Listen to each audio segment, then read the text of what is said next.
Hello students, so welcome back. So today, this is our second lecture on the topic limits. So today we will talk about some misconceptions that students think on limits. The very first misconception is that they think that if for a function fx, if the limit is defined, then it need to be a finite value.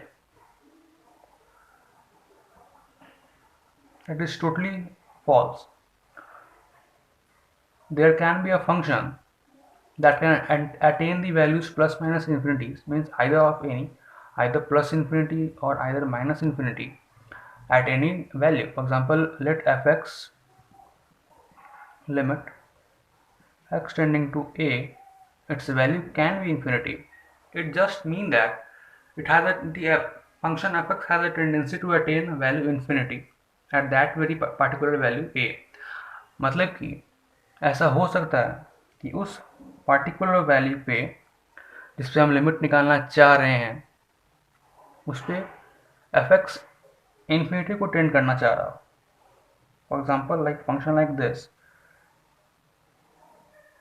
If we go at limit x tending to 0 it we attaining infinity, F X से attaining infinity. तो ऐसा हो सकता है कि एक particular value पे हमें एक कांस्टेंट वैल्यू ना मिलके एक इन्फिनिट वैल्यू मिले. तो इसका मतलब ये बिल्कुल नहीं है कि लिमिट उस point at that particular value of x the limit is not defined. तो it was the very first misconception. I think ये पॉइंट क्लियर हो गया होगा. एक और एग्जाम्पल आपको दिखाता हूँ. मान लीजिए फॉर एग्जाम्पल एक रियल फंक्शन एफ एक्स को हमने लिख दिया इक्वल टू 1/x का मॉड. तो अगर हम इस पे निकालना चाहें x tending to 0 positive pay तो क्या होगा? 1/mod 0 plus H equal to again ये एक इन्फिनिटी को ये अटेन किया.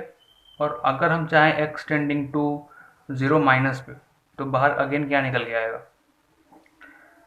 Mod 0 minus H is equal to 1/h. H क्या है? Again tending to 0. ये क्या हो जाएगा? Infinity.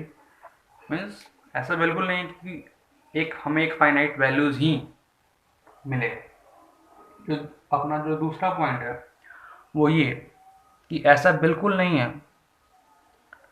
That if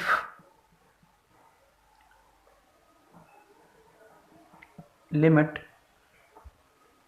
x tending to कोई value that is a positive अगर डिफाइंड है तो means if limit x tending to A positive f x अगर डिफाइंड है तो limit x tending to a f x भी डिफाइंड होगा. ऐसा बिल्कुल नहीं है. इसके बारे में हम बात करेंगे आगे. दो टाइप की डिसकंटिन्यूटीज होती हैं. एक होती हैं रिमूवेबल डिसकंटिन्यूटी और दूसरा होता है non removable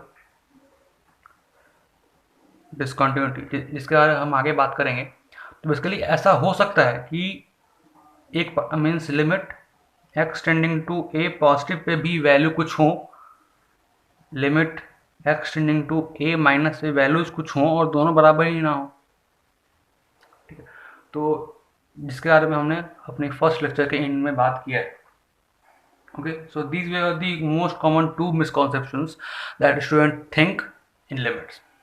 So okay, let's catch up in next video. Bye bye. अरे तो है पूरा